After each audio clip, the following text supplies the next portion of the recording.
আসসালামু আলাইকুম এভরিওয়ান, আশা করি সবাই ভালো আছেন। আল্লাহর রহমতে আমিও ভালো আছি। আজকে আমি আপনাদের সাথে শেয়ার করব আমার বাসায় কী আসলো এবং কি আপ্যায়ন করলাম। চলুন দেখে আসি। মেহমান আসলে যেমন ভালো লাগে তেমন মাথার ভিতর কাজ করে কি দিয়ে আপ্যায়ন করব তাদের। তাই চলে আসলাম রান্নাঘরে। প্রথমেই কবুতরের মাংসটা রান্না করে নিচ্ছি। কবুতরের মাংসটা হয়ে গেছে প্রায়, এটি নামানোর পর আর বাকিগুলো আস্তে আস্তে আয়োজন করব। মেহমান আসলে অনেক ভালো লাগে। আল্লাহ নাকি যার উপরে খুশি হয় তার বাসায় মেহমান পাঠায়। তাই আজকে হয়তো আমার উপর বেশি খুশি হয়েছে।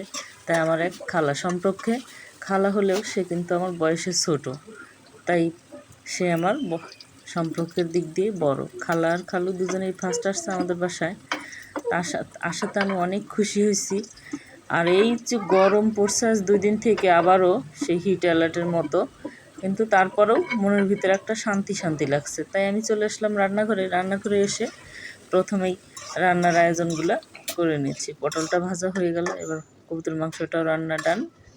এটি শেষ করে তারপরে আবার কি রান্না করতেছি চলুন আপনাদের সাথে শেয়ার করি।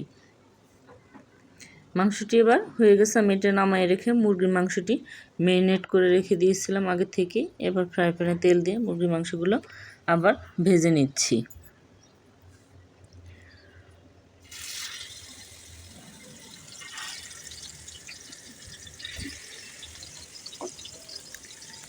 আমি এখানে ব্রয়লার মুরগি নিচ্ছি, কারণ বাচ্চারা মুরগি খেতে পছন্দ করে, তাই ওদের জন্য এই মুরগির মাংসটা রান্না করছি। মুরগির মাংসটা একটু ভিন্ন স্বাদে রান্না করছি। নর্মালি রান্না করতে পারতাম, কিন্তু বাচ্চারা নর্মাল মাংসর থেকে একটু অন্যরকম করলে বেশি পছন্দ করে। আমি তাই এখানে রোস্ট ক্যাটাগরি করে মুরগির মাংসগুলো কেটে নিচ্ছি। একটু রোস্টের মতো ফ্লেভার দেব, হালকা দিয়ে রোস্টের মতো করে ভুনা ভুনা করে রান্না করব আর কি। এটা আমার বাচ্চারা খুব পছন্দ করে। আর আমার একটা ছোট্ট খালাতো বোন আসছে, ও চিকেন খেতে পছন্দ করে। তাই মাথায় রেখে এই চিকেন আইটেমটি আমি প্রথমেই ম্যারিনেট করে রেখেছিলাম, এখন ভেজে নিলাম। বাকিগুলোও এইভাবে সেমভাবেই ভেজে নিচ্ছি।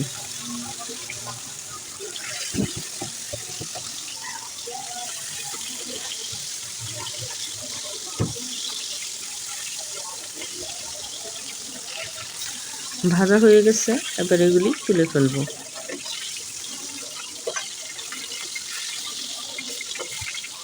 মেহমান আসলে অনেক ভালো লাগে, কারণ একটা নিজস্ব আত্মীয় স্বজন সবাই আসবে, কথা হবে, দেখা হবে। আমার অনেক ভালো লাগে মেহমান আসলে। এখন পেঁয়াজগুলি বেরেস্তা করার জন্য ভেজে নিচ্ছি। পেঁয়াজগুলি বেরেস্তা হয়ে গেছে, এটিকে আমি নামাই রাখবো। এখন নামাই রেখে ওই যে ভাজা মুরগিগুলো, সেগুলি এখন এই যে টক দই দিয়ে একে একে সব ধরনের মশলা দিয়ে আমি এগুলোকে ম্যারিনেট করব। এক পিস লেবু চিপে দিয়ে নিলাম ফ্লেভারের জন্য, এটা খেতে দারুণ লাগে।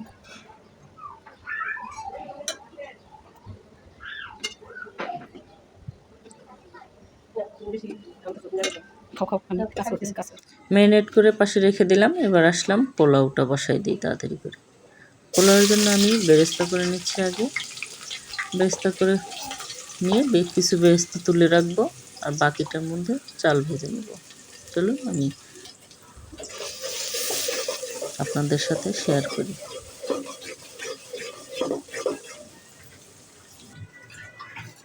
এবার কিছু বেরেস্তা তুলে রাখলাম, আর এর মধ্যে আর অর্ধেকটার মধ্যে আমি চাল দিয়ে দিলাম। এখানে আমি চিনি গুঁড়া চাল নিচ্ছি।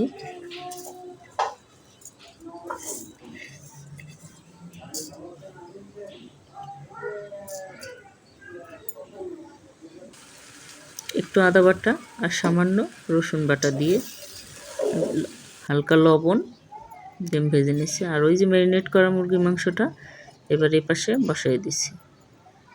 ঠিক আছে, রান্না মোটামুটি ফুটে আসার পর আমি বেরেস্তাগুলো দিয়ে এবার ঢাকনা দিয়ে ঢেকে দিব।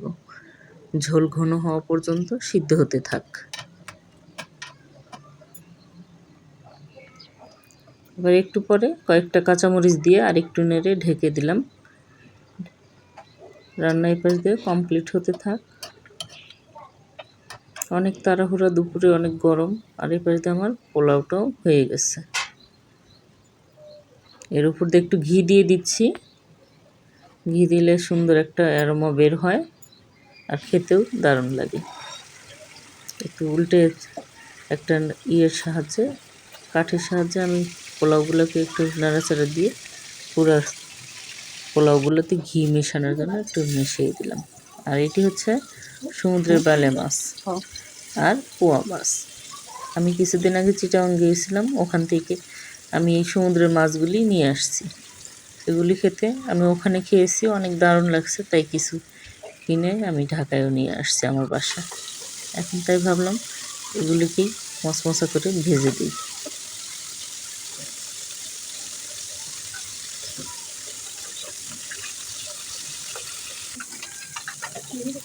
ভাজা অলমোস্ট হয়ে গেছে, মশমশা একদম, দেখতে পাচ্ছেন কি সুন্দর হয়ে গেছে।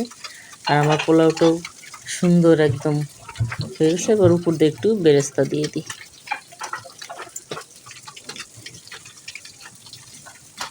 এইভাবে চলছে আমার দুই হাতে দুই চুলায় রান্না। আমার এপাশে মাছটাও হয়ে গেছে মশমশা একদম, উঠাই নি। এবার প্লেটে পরিবেশন করে নিচ্ছি। আর ওপাশে হচ্ছে আমার পোলাওটাও শেষ, চিকেনটাও হয়ে গেছে। কারণ চিকেনটা আমি লাস্ট দেখাতে পারিনি, কারণ গিয়েছিল জন্য। আর এবার ডিমটা ভেজে নিচ্ছি, সিদ্ধ ডিম। আমি হালকা লবণ, একটু মরিচের গুঁড়ো, সামান্য একটু মশলা দিয়ে হলুদ দিয়ে মাখিয়ে নিয়েছিলাম, একটু তেলে খালি এবার একটু ভেজে নেব। হয়ে গেছে আমার রান্না। এবার টেবিল গুছিয়ে চলে আসলাম। আমার সেই ছোট্ট খালাতো বোনটা আগে খেতে বসছে, ও খেয়ে রিভিউ দিচ্ছে, বলে মজা হয়েছে। ও অনেক কিউট এবং খুব সুন্দর কথা বলে। ওর নাম হচ্ছে নাজা, পারিহান রাজা, নাজা। ধন্যবাদ সবাইকে আমার সাথে থাকার জন্য। Thanks for watching. আল্লাহ হাফেজ।